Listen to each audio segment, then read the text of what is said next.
भंडारे का प्रसाद भोजन यदि फेंक दिया तो पाप लग जाता है, अधिक खा लिया तो पुण्य छीण हो जाता है। और भंडारे का भोजन थोड़ा कम खाया तो प्रसाद बन जाता है, और प्रसाद बन करके वो आशीर्वाद लेकर आता है, आशीर्वाद लेकर आता है। कल भंडारा,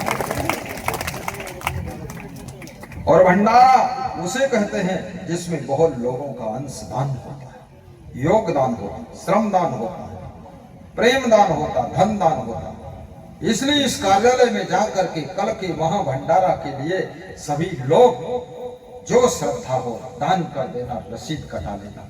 ये बबैया गांव का कार्यालय लगा, वो कोने वाला वहां लगा।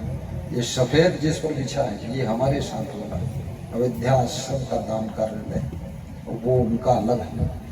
क्योंकि गाय में चारा डालो भैंस खाई जाए तो का बता, इसलिए अलग अलग नाल धर दी। तुम सोच रहे हो गुरु जी यही उदाहरण दे, हंसी आई जाए। हंसी वाला काम है हमारे, हंसाना, खुश करना, लोगों की टेंशन खत्म करना मेरा काम है। चिंता की चिता में जल रहे लोगों को बाहर खींच कर निकालना और चिंता की आग से उनको जलने से बचाना, ये मेरी जिंदगी की ठेकेदारी है।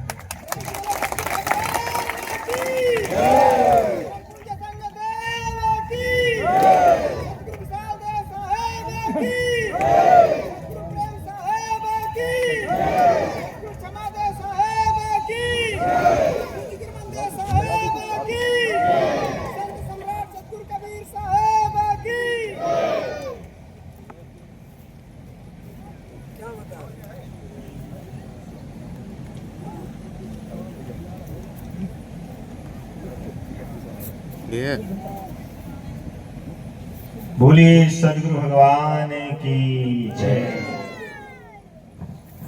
तेरे चरणों में आया हूँ, तेरी भक्ति को पाया हूँ, मेरे ओ प्यारे गुरुवर। तेरे चरणों में आया हूँ, तेरी भक्ति को पाया हूँ, मेरे ओ प्यारे गुरुवर। गुरु मेरे तुम रामा हो, गोकुल के तुम श्यामा हो, मेरे ओ प्यारे गुरुवर। ओ मेरे गुरु तेरे चरणों में वैकुंठ का सुख मिले मुझको, है तेरी हंसी सबसे प्यारी। मैं नमन करूं गुरुवर तुमको, मैं नमन करूं गुरुवर तुमको। तेरे चरणों में आया हूँ, तेरी भक्ति को पाया हूँ, मेरे ओ प्यारे गुरुवर। तेरे चरणों में आया हूँ, तेरी भक्ति को पाया हूँ, मेरे ओ प्यारे गुरुवर, मेरे ओ प्यारे गुरुवर। बोलिए सदगुरु भगवान की जय। बहुत सुंदर कर्म का प्रश्न किया था मैंने। कर्म मुख्य रूप से 3 प्रकार के कर्म होते हैं। नंबर 1 क्रियामान कर्म, नंबर 2 संचित कर्म, नंबर 3 प्रारब्ध कर्म। क्रियामान कर्म जो वर्तमान में तुम कर्म करते हो, उस कर्म को क्रियमाण कर्म कहते हैं। और कर्म कर चुकने के बाद जो कर्म संग्रह हो जाता है, एकत्र होता है, उसे संचित कर्म कहते हैं। और संचित में से जो कर्म निकलकर उस कर्म के प्रभाव से जो शरीर धारण होता है, उसको प्रारब्ध कहते हैं। और जो प्रारब्ध बन जाता है उसे भोगना पड़ता है। कर्म का बंधन बहुत कठिन है।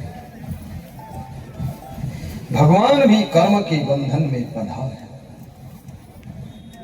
इंसान की तो बात क्या है, कर्म के बंधन कैसे टूटे।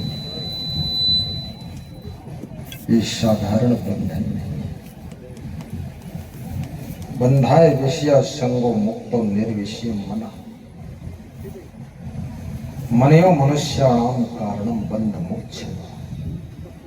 नीति शास्त्र कहता है कि मनुष्य को बंधन में बांधने वाला भी मन है और बंधन से मुक्त करने वाला भी मन है।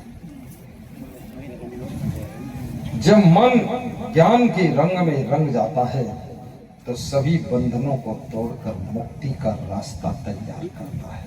और जब मन विषय भोगों में आसक्त हो जाता है, मोह में डूब जाता है, तो मन रोज रोज नए नए बंधन पैदा करता है।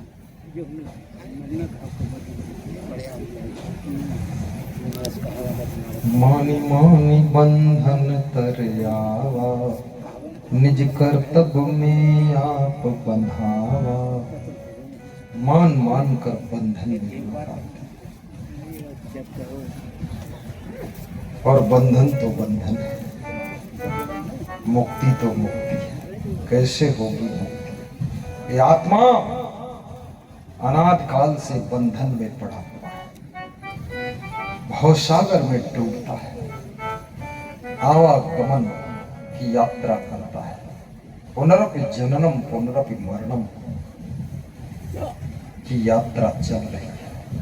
बार बार जन्मना, बार बार मरना, मुक्त नहीं हो सके, मुक्ति नहीं मिली। और वे मुक्त नहीं हो सकते हैं जो सोचते हैं कि मरने के बाद मुक्ति मिलती। मुक्त वही होते हैं जो जीते जी लफड़ों से, पचड़ों से, आसक्ति से, ममता से मुक्त हो जाते हैं। यतेन्द्रिय मनोबुद्धि मुनि मोक्ष परायणा, विगत इच्छा भय क्रोध यह सदा मुक्त एव सा। श्री कृष्ण से अर्जुन ने पूछा था गीता में कि हे भगवान, मुक्ति कैसे मिलेगी? श्री कृष्ण कहते हैं अर्जुन, जो मनुष्य अपने इंद्रिय को, यतेन्द्रिय मनोबुद्धि और मन को और बुद्धि को साधना में डुबा देता है, जिसकी इंद्रियां, जिसका मन, जिसकी बुद्धि अब स्थिर हो चुकी है, चंचल नहीं है, मुनि मोक्ष परायण, ऐसा मोक्ष परायण मुनि, भक्त, संत, विगत इच्छा भय क्रोध, और निष्काम होकर, निर्भय होकर, क्रोध को जो कंट्रोल रखता है, यह सदा मुक्त एव सा, वो सदैव मुक्त ही है, जीते जी मुक्त है। उसको जीवन मुक्त कहते हैं। क्या कहते हैं? जीवन मुक्त। और मरने के बाद शरीर छूट गया तब विदेह मुक्त कहते हैं। निर्वाण, परिनिर्वाण, महापरिनिर्वाण, मोक्ष हो गया।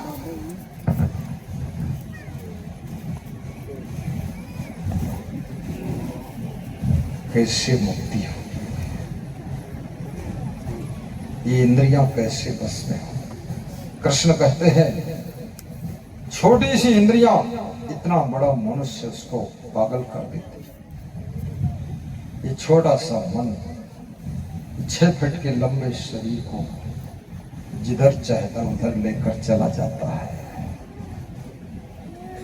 छोटी सी बीड़ी की आदत, जब बीड़ी पीने का समय आता है, बीड़ी की आदत इशारा देती है, उठ लल्लू राम उठो और चलो उल्लू राम बीड़ी पियो। तो लल्लू राम उठते हैं, उल्लू राम बीड़ी पीते हैं, तो चालू राम आकर फिर बैठ जाते हैं। इतने बड़े शरीर को एक बीड़ी की आदत उठाकर ले जाती है। जो आत्मा ज्ञान स्वरूप है, ज्ञान का भंडार है, वो आत्मा अंदर बैठी है, लेकिन मन की चंचलता। याद रखना, मन की जिंदगी जी रहे हो कि इंद्रियों की जिंदगी जी रहे हो कि शरीर की जिंदगी जी रहे हो कि आत्मा की जिंदगी जी रहे हो, जो मन की जिंदगी जीते हैं राक्षसी प्रवृत्ति आ जाती है, और जो इंद्रियों की जिंदगी जीते हैं दानवी प्रवृत्ति आ जाती है, जो शरीर की जिंदगी जीते हैं वसु प्रवृत्ति में रहते हैं, जो आत्मा की जिंदगी जीते हैं, याद रखना वो प्रवृत्ति फिर देवी देवताओं की प्रवृत्ति आ जाती है।